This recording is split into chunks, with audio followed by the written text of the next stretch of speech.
Hi, this is Gina. Welcome back to my channel. I have a topic for you today. I hope this will be helpful. So when you are in a situation where you have addiction, active addiction in your home or in your close family, so many times it's easy to have really big feelings, really big emotions. And sometimes they feel very uncontrollable. Sometimes they feel very real, like I'm a rational person and these are rational feelings. But I just want to encourage you to try to rein your feelings in, no matter how honest they feel, no matter how valid they feel, no matter how justified they feel. Try your very hardest to rein them in. Even if you just want to tell yourself, I am just going to wait a day before I address this subject, or I'm going to wait a week before I address the subject. I'm going to sleep well before I address the subject. I'm going to, get a good meal, have a good night's rest, think about it, because our feelings are very deceptive during a very painful time in our life.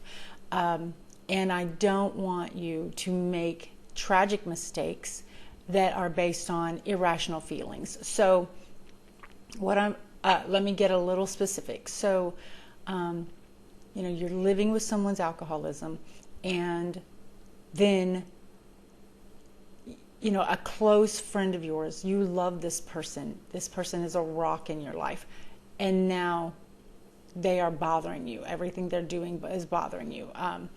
They can't do anything right.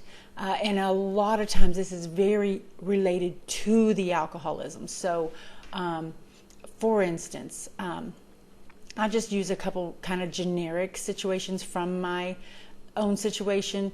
I know that it's extremely painful to watch a friend or loved one, family member suffer in addiction, to watch the family member suffer from someone else's addiction. And I know that is terrible. I know it's heartbreaking, and there's nothing you can do. Just like as the spouse, there's nothing I can do. There's nothing my family can do to alleviate the suffering that I'm going through. So I know it's hard for them to communicate. They don't know what to do. They don't know how to step in if they should. They don't know what to say. They don't want to offend. They don't want to make my situation worse. So sometimes they do nothing, which when you have these big emotions, that's the wrong thing to do. But then if they do something, that's the wrong thing to do. So sometimes people cannot do the right thing. They try. But anyway, let me just give an example. I'm going through something tragic, and a friend texts me and says, "How are you doing?" Well, that for me was infuriating. I just thought, if you love me, you know what I'm going through, or you know a little bit. If you love me, you would be willing to pick up the phone and call me. You would be willing to come to my house and sit with me and cry and go through a box of tissues, listen to my stories and just let me wail. And I felt like to text me was cruel, because what it said is, I just want you to text me back, because I don't really want to feel your pain and I don't want to see your suffering. I just want you to know that I care. And sometimes maybe a text that says, I just want you to know I care. I don't really know how to help you, but I'm here for you if you need me, might have been a little better than how are you doing, because that just sort of sounds like, are you really just trying to get the latest scoop? What's the latest drama going on in this situation? And I'm sure the truth is that none of that's true. The truth is my friends and family love me. They would do anything for me. They either did not know what to do, they did not know how to approach it. It's like, okay, well, if Gina's holding it together, I don't want to get in there and tumble the whole house of cards over. I don't know. I have no idea what entered their mind during that long, drawn out time. But I just want to say, don't burn bridges. Don't isolate your friends. Don't cut people off because they're not doing what you perceive as the right thing to do.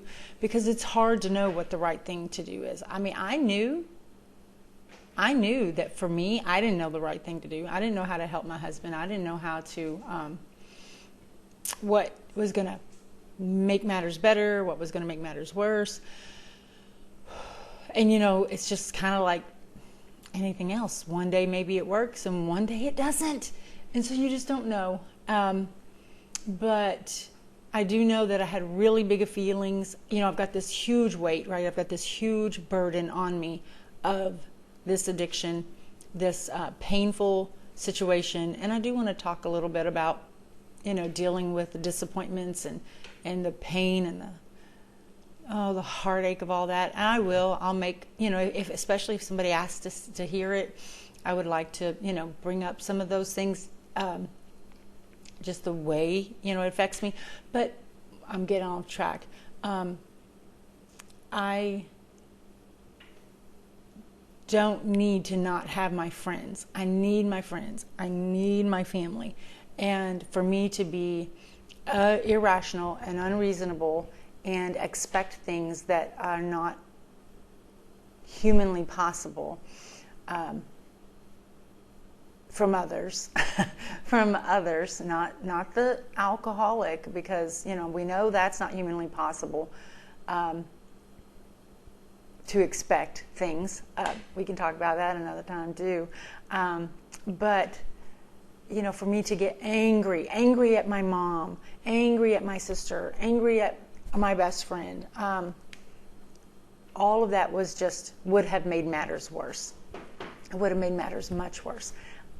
To whatever extent people could hold out their hand of support to me, I needed to receive it. And I needed to not put them in the box and say, well, if you were me, I know what I would do for you. Really? Do you really know what you would do? I mean, there have been times that I've got friends and family that are suffering and I don't know what to do. And I'm in the same boat they're in. I don't want to make matters worse. I don't want to say the wrong thing. And so sometimes you just stay clear because you think, well, somebody else is probably, there and helping, and, that person's not on their own. So I just want to encourage you, don't judge your friends and family. Just like for me, going through alcoholism late in my life, it came into the picture. Gosh, how old was I? I was in my 40s, 45, maybe. I guess I need to kind of go back and think about that and how old I was when all this started in our life. But for me, kind of lost my train of thought. Anyway, I know I need my friends. I know I need my family. Oh, I didn't have a book. That's what I was going to say. I did not have a manual. And yes, Al-Anon, I've talked about it in another video. I'll always probably thread it through my talks because it was very helpful to me. It's the closest thing to a manual that you have for dealing with. It was the closest thing I had to a manual of dealing with someone else's drug and alcohol addiction. But there is really no day-to-day manual, step A, step B, step C. There's really no day-to-day manual for how to deal with it. And so there's no manual for your loved ones either. They don't know the right thing, the wrong thing. Now maybe if they've been through something similar, they've got a little more knowledge. but none of my loved ones had. Not my mom, not my sister, not my church friends that I knew about. I mean, I began to understand that there was a couple other families in my church going through some similar things to me.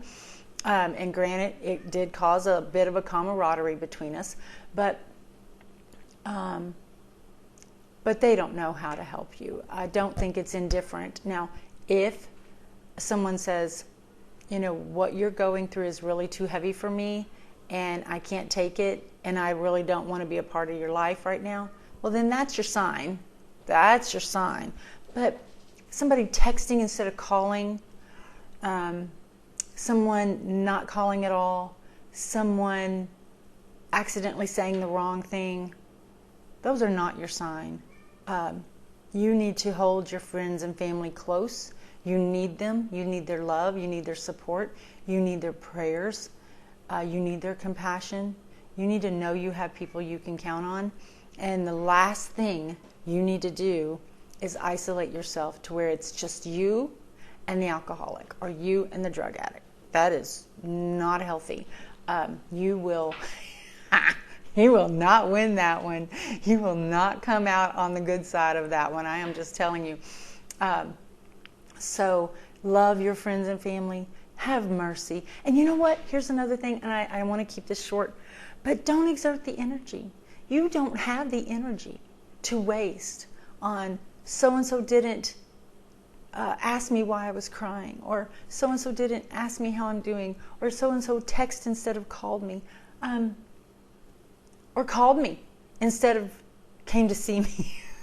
You know, we can get hurt, so hurt over so many things. And I feel like, you feel like you know what would make you feel better. Really? I don't know, because sometimes just nothing makes you feel better. I did receive a lot of hugs. Now I'm going to cry. I did receive a lot of hugs from people that really just didn't say anything. And that really was a soothing to my soul. I'm glad I didn't write those people off. But I'm not saying that people didn't anger me. I'm not saying I didn't have really bad feelings because somebody did something and it wasn't the right thing. But they meant well. They all meant well. All of them meant well. Even the people that wanted to talk to me about my situation, then they turned it about themselves. And they're talking about how this is hurting them, or how this is affecting them, how this is making them so sad. And you're like, really? You're going to bear your burden to me, and I'm the one, that am losing my whole life. You still have your family intact, and my future is so uncertain, and you're going to cry on my shoulder about how this hurts you? Really? They still don't mean any harm. They're just trying to share in the burden and let me know this is hard for them. This is painful. It's breaking their heart. That's all they're trying to do. In the moment, it almost feels heartless and cruel, but it is not. It is not. It is their intention to connect. So please love your friends and family. Accept the way they want to love you. Accept the way and if you want to talk to them and say, sweetheart, this isn't helpful. I know you're trying to help me, but this isn't helpful. That's okay. I would still wait a day. I wouldn't do it maybe right in the moment, but always try to be kind. Don't isolate people. Don't burn your bridges, like I said. You don't know how you're going to need that person, and you don't know how sincere that person is trying to be to reach out and to love you the best they can. I had people that would get angry at Rob. Oh, angry. Oh, hate him, That didn't really help me, but maybe I don't know. Maybe it would help somebody, or maybe, it felt kind of good in the minute. I don't remember, but they're all just trying to help. We're all just individuals. We all just are different. We want to, pitch in whatever feels like it would be helpful to me. That would be a box of donuts. Not a good idea. Not a good idea. So, sugar, honestly, I'm trying to say, not a good idea. Sugar, honestly, will add to depression. Do not eat a lot of sugar when you are going through a trauma. That's a whole nother video I can make, right, about nutrition and how that affects our brain. But I love you. I want these videos to be a blessing to you with all my heart. I want these videos to be a blessing to you. I want these to be stepping stones that you can, jump from stone to stone and make it over this difficult time. And I'm praying for you. I don't even know who you are. I hope that as this grows, there'll be a community of people in the discussion below, that you can talk about the ways people have been helpful. That would probably help the community. Ways that people weren't helpful. But let's just be as kind as we can. Let's not talk about names or call people out or any kind of hurtful thing. But let me know if this was helpful, and like this video, and if it was helpful and you feel like it would help somebody else, even if they're not going through a family addiction. Maybe they're going through something different, but you feel like this would be helpful to them. Please share it. I want to help people as much as I can. And until next time, God bless you, and I'll be praying for you. Thanks. Bye.